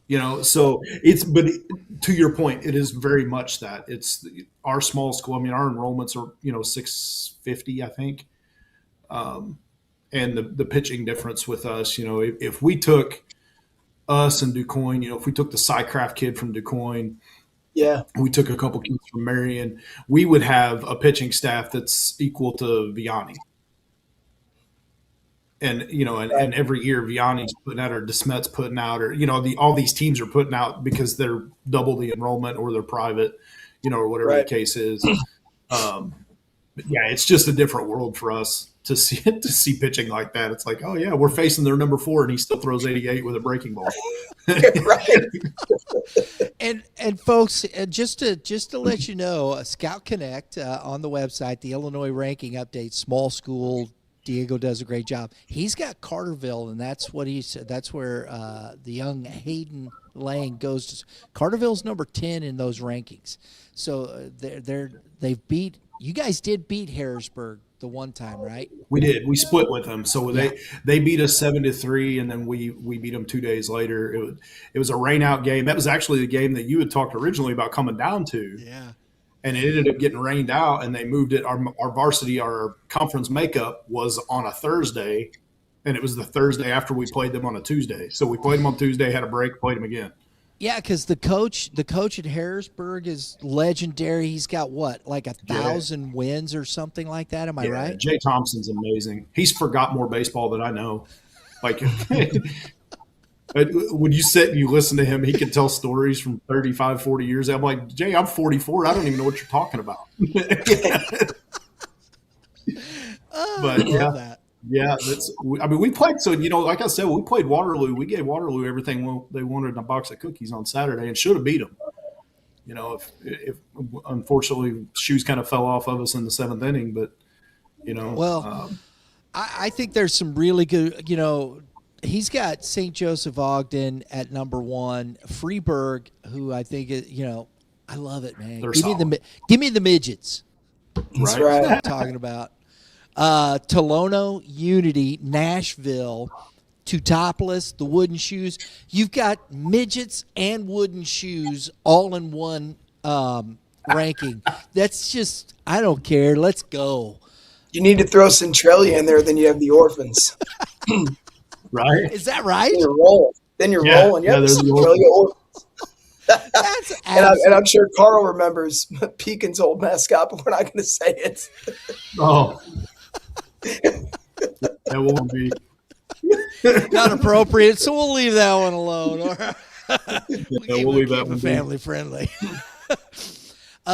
We got to see. I mean, the teams that you're reading off there, though, like we played Tolono. Yeah, they beat us, but I mean, it was I think 7-3. And we had one inning where we had 3 errors. That's been our Achilles heel all year. Is just we have this one inning where the wheels kind of fall off, and then we get right back on it. But I mean, we beat Bree Central, played St. Anthony's, and it's such a crazy game to get the tying run thrown out at the plate to end the game. Oh, wow. I mean, and it was a perfect relay, perfect throw. The Dunning kid that actually came in and pitched in that Carbondale game makes a great slide to the inside of the plate, and the yearbook staff was there taking pictures of the game and actually got a still shot picture, tag on his arm, and his arm is that far from home plate. Oh, wow. I mean, it couldn't have been much – I mean, the closest play probably of the year. It just didn't go in our favor, But, yeah, we've played some teams in that list, and for us to be ranked there, I mean, it tells you what we can do. We got some talent. We got a kid that's committed to Frontier, a kid that's committed to Rend Lake. I think one's going to Grand Canyon, but he's not going to play. He's just going as a student. Yeah, very, very, very good student. So, but we're also young. I mean, like I said, we've had 7 different sophomores on the mound and 8 different ones in the field at some point. So, well, and this coming up this week too, folks. We're going to get to we're going to talk a little bit more, but I'm going to because Dave, I'm sure he's going to do it. I'm going to get some of the guys. We're going to do some deep dives this week. Come Thursday, we're just going to be recording them. We're going to push it out on the channel. We're going to do some deep dives into districts. I got Mr. Mulder coming on. We'll get Dave in there, and we'll let him hash it out. Because that's the only way you can do it, man. It's time for district play. Who's going to come out? I love this time of year. I'm pumped up, man. I'm excited about this. I love it. If Eureka can keep swinging the bats. They've scored double digits like the last 4 games. If those bats wake up, and I know because Coach allowed me, and I don't want to say too much, but I'm going to say this. I saw their stats. That team ERA, Eureka's team ERA, folks, $1.75. No, they're you talk about the strongest pitching staff in our area, Carl. It is Eureka, and it's not close. No. I mean, it is. They have 5 guys that would be the number 1 at many high schools in our area, and they have 5 of them. It's insane. That's Plus, crazy. they have a sophomore, Jackson Leonard, who can run it up to the Jackson. key. Yeah, I mean, and he Yeah. barely gets the pitch for him because he's a young pup who throws hard. But their staff is highly impressive, and they can hit. And now they did that to 2 good pitchers in Jack Polite and Austin Jones. I mean, those are no slouches. And they're Tyler Sweeney's raking right now. Man, he's hitting over 400. He's a stud. Craigie's doing Craigie things. Like they're going. And AJ Scott, it's given them, he's behind the plate. It gives them an athletic guy. I'll tell you what, Ludhauser he's an athlete. That kid, Yeah. I've only seen him catch a little bit here and there, but I saw him at first base the other day against Lindbergh. His hands are fantastic. He's a Picking. cheat code at first base. He's a left-sided infielder playing first base. His hands are so smooth. He moves so well. He's got a great arm. Like, that's the dude that you put at first base, and you're like, okay, he's going to turn a double play, with the runner on first, popping off the bag. He's going to save us runs there instead of putting the big dumpy kid who can't catch at first. That ain't Ludhauser at all. And more programs and more teams are going to that. They're putting athletes at first base because they see the value in having a really good glove over there. And I just looked at the end. It's the second time I've saw them, and they had a little bit of the hiccups but they lost to. I mean, Kendall Hagedorn walked it off, but you've got that team on that side. You've got, my brain just went Ringy and Sweeney, and then you got the Rogers kid who plays second base very well, and Ludhauser. Center field is Pfizer. He's going to go get everything. He can just flat out. He runs down the baseball. Defensively, that's solid. That's why I had Eureka at number 1. If they swing it and the bats are starting to come around, they stay hot through this. Hey. We had them number 1 preseason, and I feel like we hit the nail on the head. We're in May. I think we smacked that. I really do. Like I feel strong about you and me having Eureka 1. Yeah. We can talk about your North Point ranking if we want. I'm just kidding. I knew it. I was waiting for it. Hey, I'll take that. I do. That's the way you got to be able to take it, right, Dave? Right. It was bad. No offense to Coach Schmidt. I love Coach Schmidt, but it was bad. But I haven't moved Eureka out of the 3 spot right here at this point. Liberty North was number 1 this week. Liberty and Eureka. I think those 3 teams are the top 3 teams in the state right now. I do. And Eureka has the best pitching. They'd stumbled a little bit, but they're hitting and whatnot. I just think, wow, it's going to be very tough to beat Eureka this year.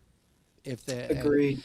I just swinging it like they are. Keep that, and if they're hot through this, I mean, you still got 2 quality teams in Lafayette and Marquette.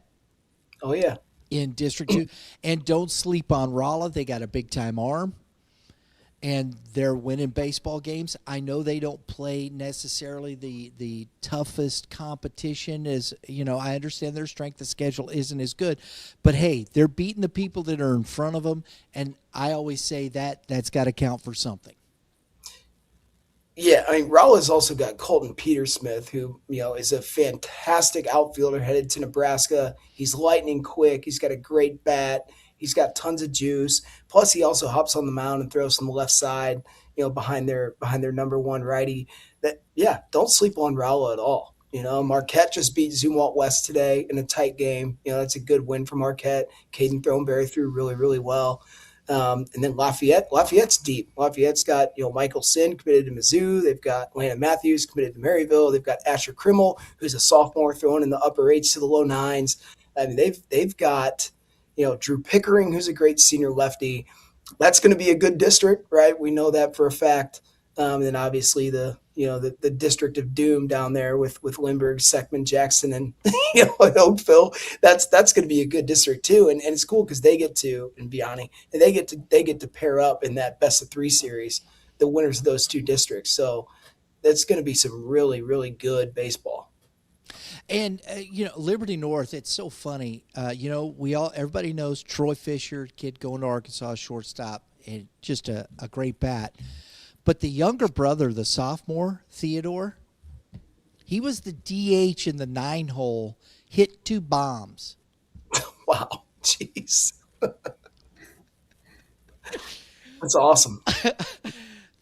Theo Fisher is that kid is, he's something else. He's going to be, Liberty North just keeps reloading.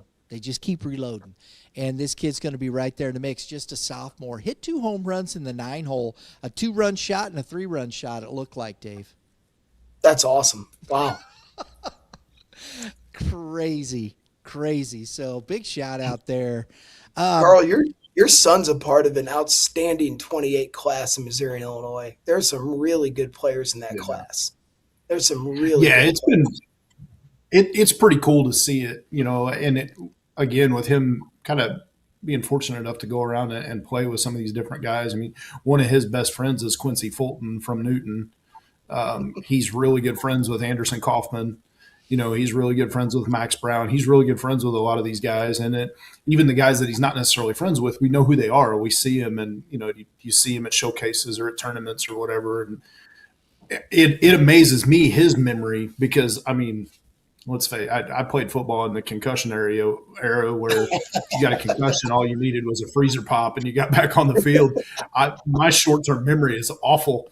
And he'll be like, yeah, remember that kid? I faced him, I pitched against him in Bridgeton, and he hit, he got a double off of me on a 2-2 count. I'll be like, no, I don't. That you were 12. Like, what? No, I don't remember that. But yes, there. And even down here, the class of 28 down here, there's a lot of talent, and that was one of the conversations that Brian and I had is Southern Illinois just doesn't have the coverage. Southeast Missouri just doesn't have the coverage, but there's a lot of really good baseball players, a lot of really good athletes, I can sit here and go through each one of these teams. The Kester kid and the Skibo kid from Benton High School are top-notch baseball players, and I guarantee you there are people that 99% of the people in St. Louis have no idea who they are. I've never heard those names before. So the Kester kid, I can't remember if you pronounce it Coaster or Kester. He hit 2 home runs off of Ian Crabb, who's Harrisburg's number 1 pitcher, and he's a sophomore. Oh, wow. And cracked him, and he's a big, strong kid, throws hard. Like, no one's ever heard of him, and I could sit here and probably name 10 other kids like that. There's some of them, Hayden, Fisher, Watts, some of those guys have gotten a little bit of pub. But, there's, Gavin Johnson is on Hayden's team at Carterville. Gavin Johnson ran the fastest 60 of the entire showcase that Diego put on in February. He's a sophomore. Oh, wow. Nobody knows who he is, but he's blazing fast. He can track a fly ball. He's a good outfielder. He can lay down a bunt. You should see him on a football field. He's a one move and gone, and nobody can cover him. But it's that class of 28 just across the board. Like you mentioned, Anderson Kaufman, and you see those kids, you're like, holy cow, that's just a good group of baseball players. And see, absolutely, this is the thing, gentlemen, that I think I love that conversation, Carl, because, honestly, I know it's cool to talk about where these kids are going, and I get it. And we have Mr. Mulder on, and we talk about that stuff one night. But at this point in time, I really don't care, man. I want to know. I want to look at. It's an exciting time. Do you have a chance to win a state championship? Mm-hmm. Do you have a chance to win a district? Do you have a chance to win a quarterfinal? Give me some opportunities. I want to see who the best teams are, and I think. We have all these measurables and all these things, and they're fantastic. I love it. The speed, we're talking about this kid. But, can you go get me a W in crunch time? Yep. Isn't that really what matters? Yep. Absolutely. Yeah. I mean, absolutely. You had the conversation, like Scott City last year had one of the best high school players I've ever seen in Kobe Watson. I went to high school with Kobe's dad, and Kobe's phenomenal. He's tearing it up for Three Rivers. And Scott City is putting together a better season this year than they did last year with him on the team. And that's not, it's not saying anything negative against Kobe. He's a fantastic teammate and a great player. And, those guys rally around him. But it's just a different day, a different season. And how are you guys going about it and getting things done? And, I don't know how many times being a coach at the football, in the football world for 17 years, I don't know how many times we weren't the most talented team and we won by 3 touchdowns, or we were the most talented team and got beat. And it really just comes down to, can you go get it? Can you, do you prepare right? Do you do the things right? Do you play well as a team? And right now it's a fun time to see that. I think obviously my son's team's playing pretty good. We're 22-7, I think, and lost some games against some good competition, but played close, played competitive, and showed that we belong in that conversation. And just to think all the Missouri teams are going through that, I'm excited as heck to see what Jackson does, because I coached football with one of their coaches, Corey Atkinson, and I've been kind of lurking in the background and just seeing how they're doing. But they're pretty. I played my senior Legion or my senior Babe Ruth baseball at Jackson, and so it's always one of those things where I'm like, oh, that's way back, dude. That's so long ago. They didn't have the pit wasn't redone, and they didn't have the new baseball field, and we played out by the river. It was rough. Well, we're going to just a great segue there. Jackson, 22-7. We're heading down to Jackson tomorrow. That is our game of the week. They're going to be facing off against the CBC Cadets. I'm interested to see CBC. Do you think they got a shot in that district, Dave? They beat me 16-1 on Monday last week, so yeah, they're the best team in the world. No, they're highly talented. I love it. No, that's funny.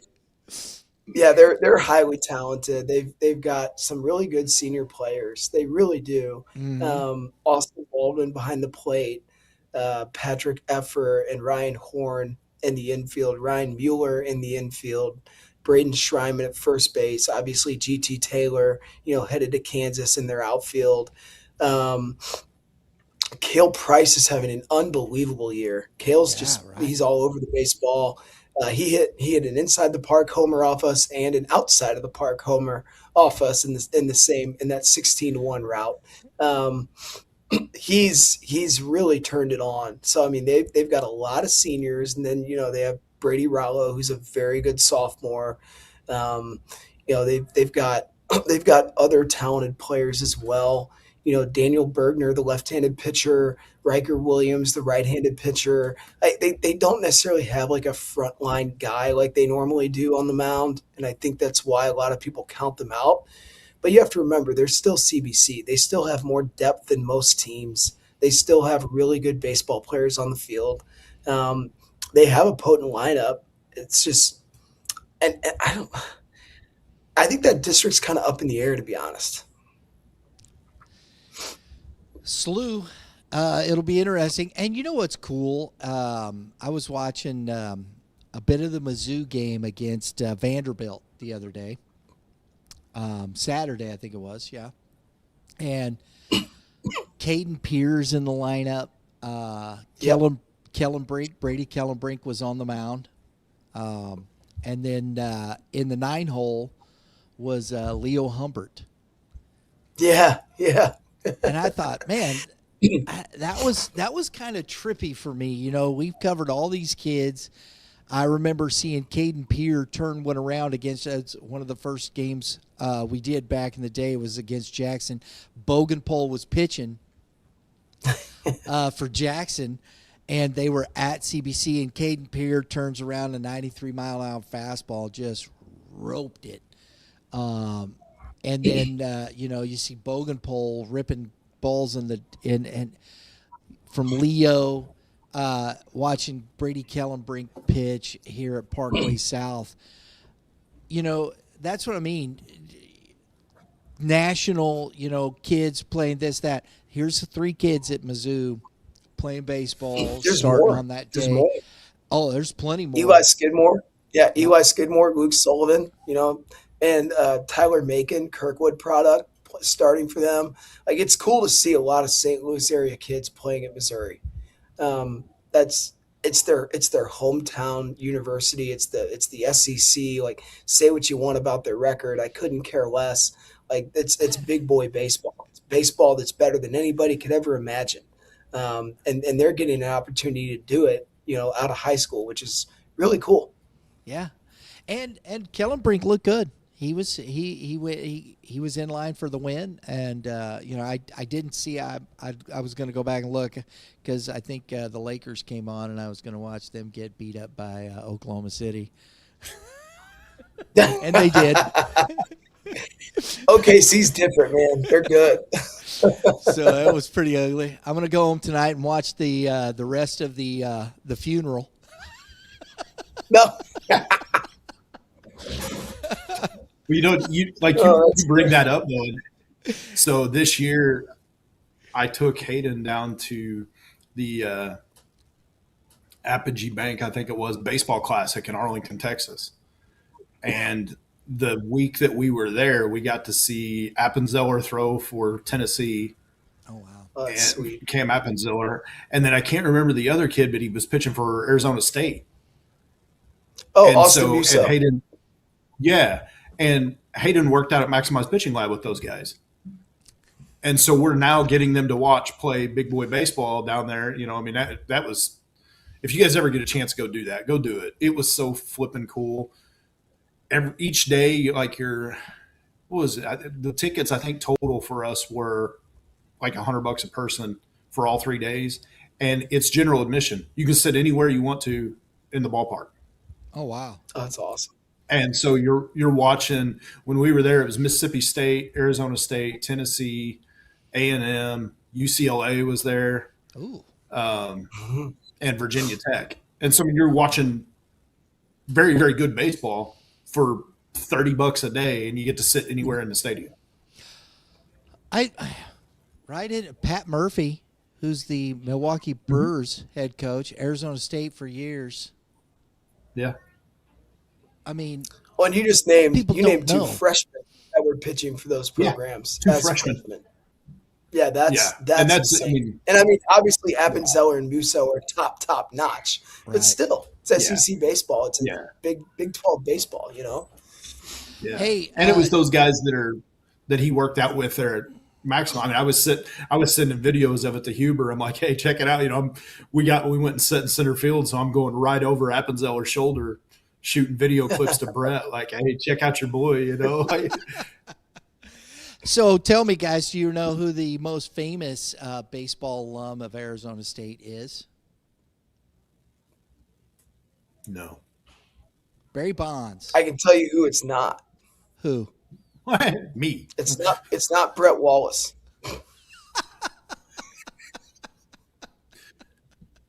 He was Barry Bonds, so good. Man. Barry Bonds. Barry Bonds. Good. Yeah. I like that. Interesting. Barry Bonds. Yeah. Dude, that's back in the day. Like, Brett Wallace was supposed to be like the left-handed Mark McGwire. That dude was unreal at Arizona State. Yeah. Unreal. Like, he mashed. And yeah, no one knows who the heck he is anymore. Exactly. That's the way it works sometimes. It's the way it My works. gosh. Golly. You know what, folks? We've talked. I love this. This was fun. I enjoyed this a lot with these two guys here. Look, the rankings are on the website. Go to youthbaseballmidwest.com. Our rankings are up. Webb City's still number one. Mason or Andrew Young, right? Mason. Mason. Mason Young. I knew it had one of them. Yeah, it was. And Mason Williams is the other kid. Yep, 2 Masons.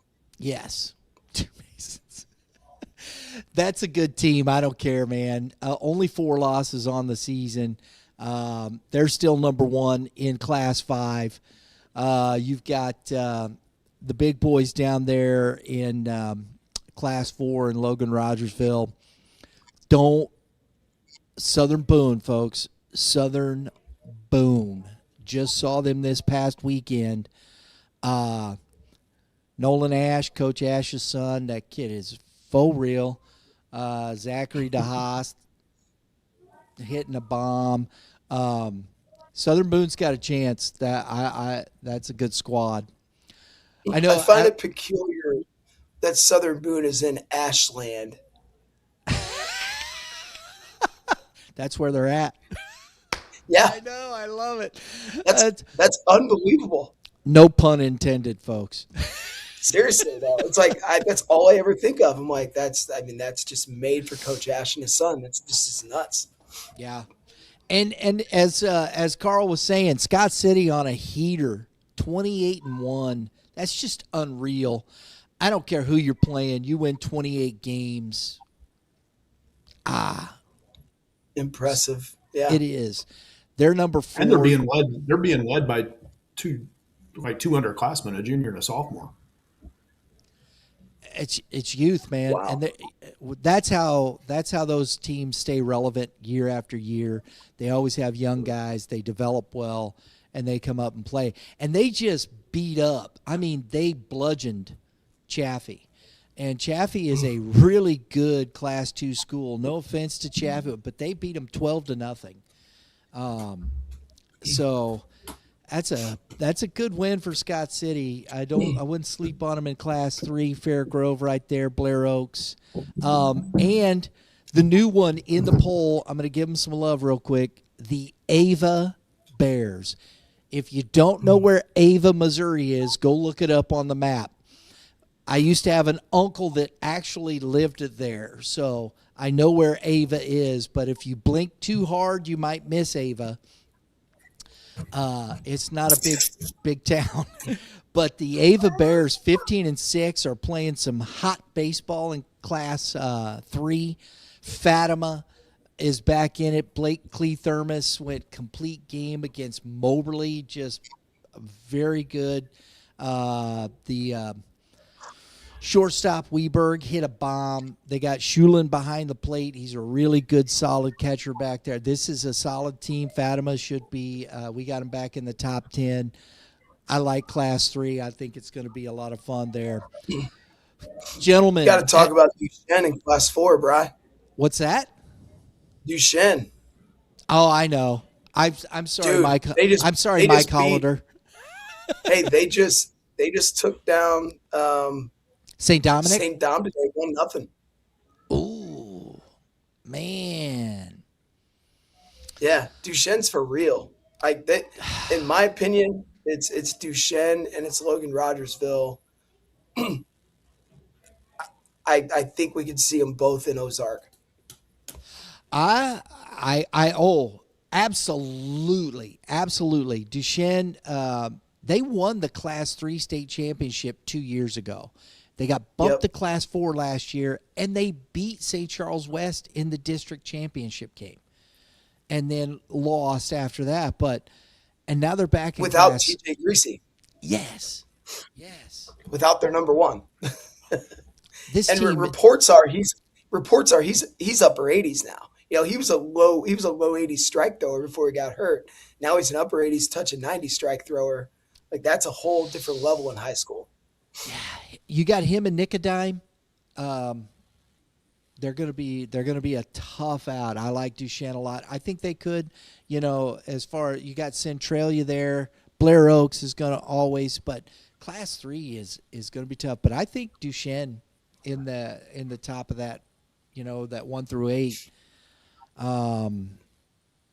Boy, Scott City is in District 2, Centralia in 7.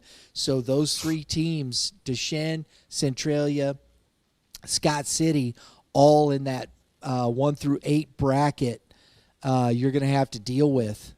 Fatima is also in that. So those 4 teams, man, in the top 10, all in that. That's what we could see there in. Ooh, boy, that's do I good do Shen stuff. wrong? Do I have them in 4 when they're actually in 3? Is that my fault? Oh, they're Class 3 this year, buddy.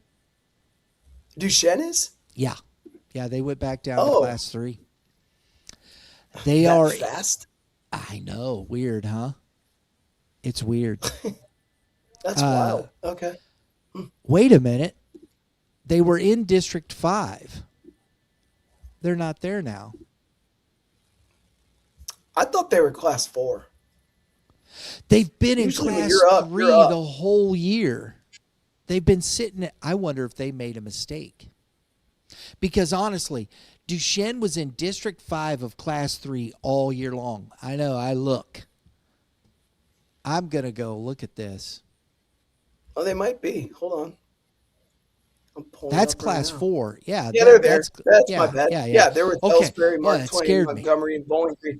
My Yeah, fault. yeah. I don't know No, why. no. I don't know why I thought Class 4. Because they were last year. And then they got championship points. If their population, their enrollment must have slid that much, Dave. Yeah, I mean it's got to be like Class 1 or 2 enrollment then, because you can only go up 2 classes, no matter how many championship points you have. Oh, interesting. Wow. Right. So that one was really interesting to me. Montgomery County's right there. They're pretty good too. But, hey, folks, I want to thank Carl. Hey, look, folks, where can they check out Dinger Bats, buddy? Tell them. Yeah, just go to dingerbats.com. You can also email me, carl@dingerbats.com, if you need anything. But yeah, you can go there, check us out. We're on all the socials too. You can look us up there. Very good. Very good. We'll have Carl back.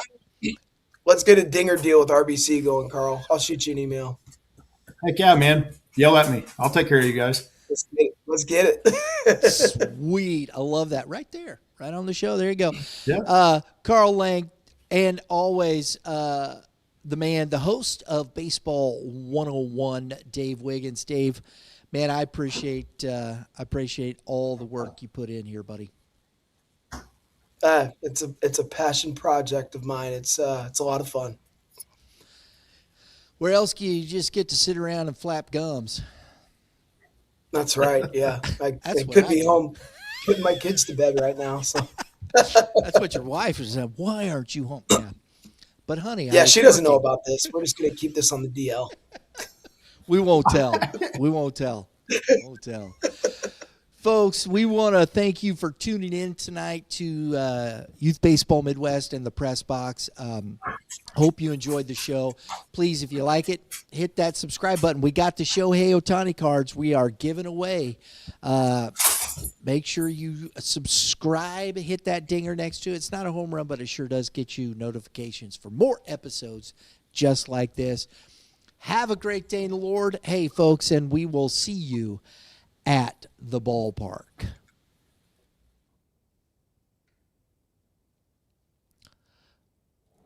Oh, wait. Hang on. If I don't do this, we got to do this. I messed up, fellas. Hold on. Uh-oh. I've got some highlights. Don't go away, folks. Hang on. All right. Let's go. We're going to do this.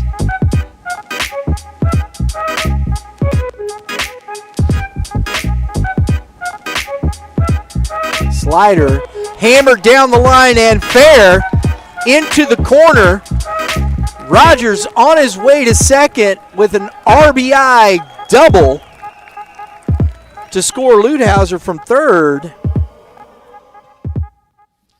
That's the Rogers kid that I think is just pretty cool. And here, Ringy with the slug. 4 doubles, 4 triples, and a home run. Big spot for the third baseman here. Chance to break this game open for the Wildcats.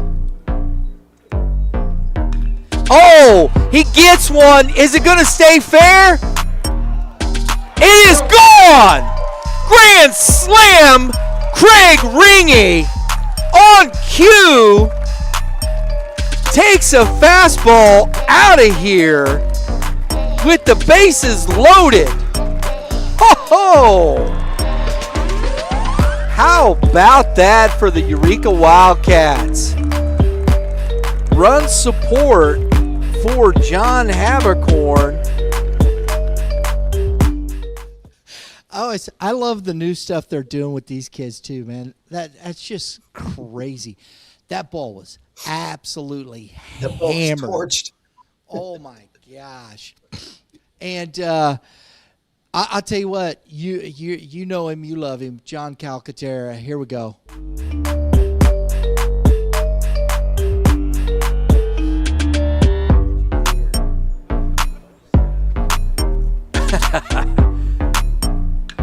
And that's into center field and deep and over the head of Pfizer. That is going to be a 3 RBI double for John Calcaterra. That ball was hammered, Dave. That was a he line burned shot. Levi Pfizer, so you know he hit it hard. That bounced off the bottom of the wall there. We got into, just a bit. Here we got into our St. Anthony and Father McGivney. We're going to start with Ty Etchison.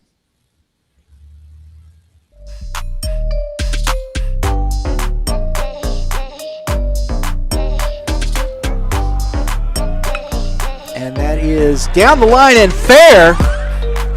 Etchison rounding first, on his way to second, and the throw is going to be late as he slides in safe and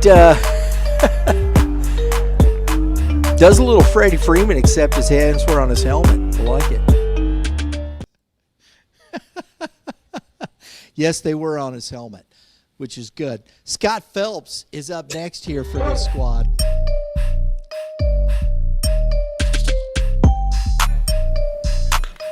And that's into the gap and gonna be down off the wall. Etchison jogs home. And that was the thing about this game, guys. That it was just a slugfest. And here is Mr. Isaac Wendler. Let's go.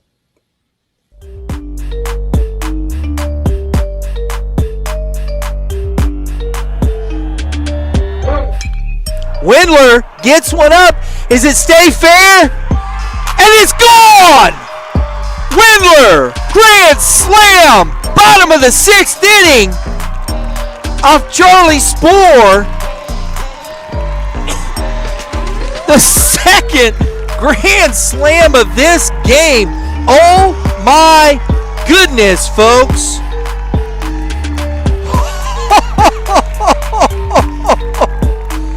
My mercy. Wow. That was fun. And that kid, but here's the one that was earlier from Charlie Spoor.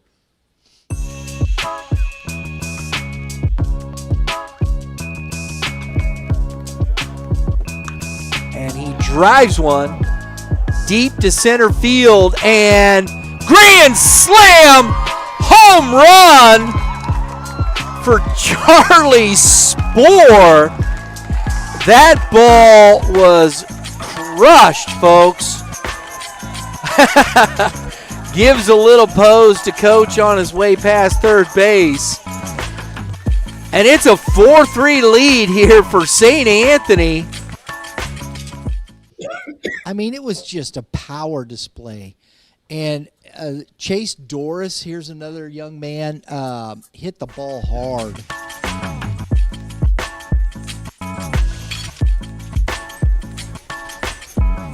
He is 0 for 2's got the walk and the run scored. Lifts that one into deep right field and out of here.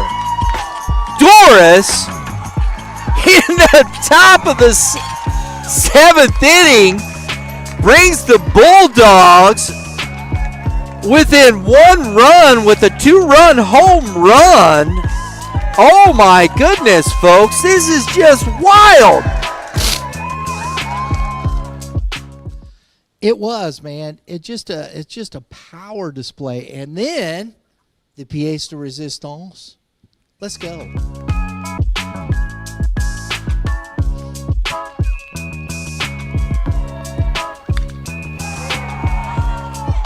That is gone. Lorenzen breaks the tie. Top of the 8th with a solo bomb with 1 out.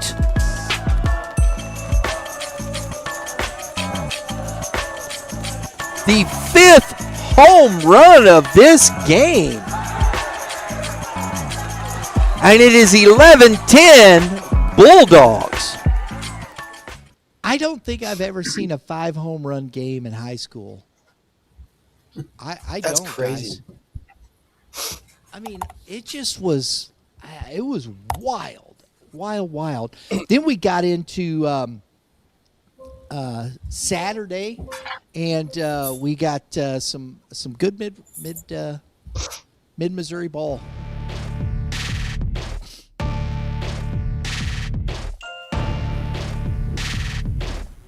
Fastball and over the outstretched arm of the second baseman, and a big hit for Ferguson. And you could see, you could see Clee Thermos there. I'm sorry I didn't get over to the merge. His shoulder's like, I can't believe that got through. It was just a little ducker right there, but hey, it works. And then, though, his buddy at shortstop helped him out.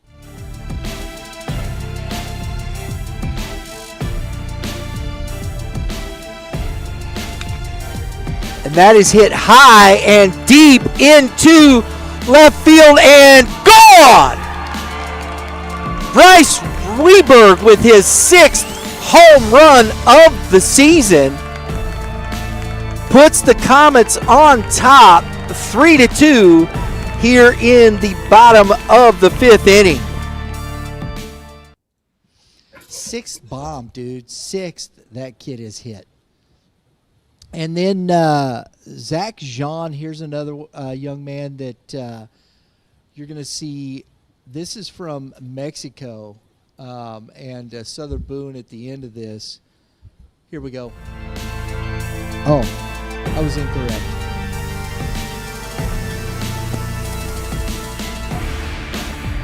Fastball into left field. Hunt under it.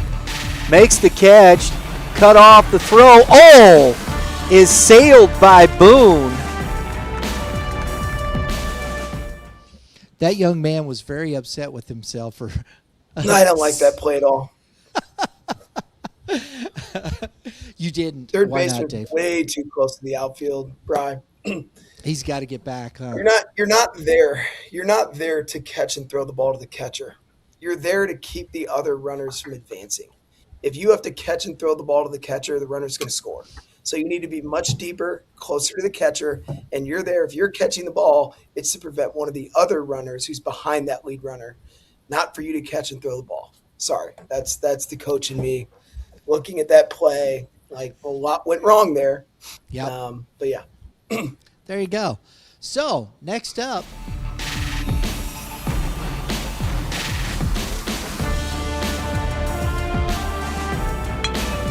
That's into the gap and going to be to the fence. That's going to score both runners on the 2 RBI double from Brady Fox, from Zachary John, breaking this game open here in the first inning. And then Drew Dement. I really like this kid. He's going to Columbia College.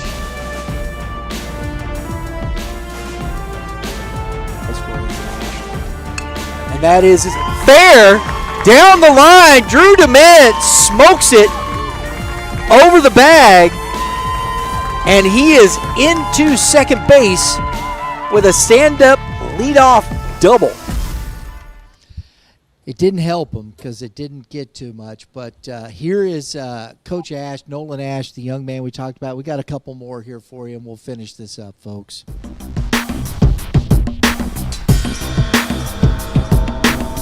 Shortstop today for the Eagles. And yet is sharply hit down the line. And that's going to be extra bases for Ash as the throw comes in. He's in. Woohoo! That throw standing up. And then his counterpart, Mr. DeHaas. I think this is the 7th home run we've seen.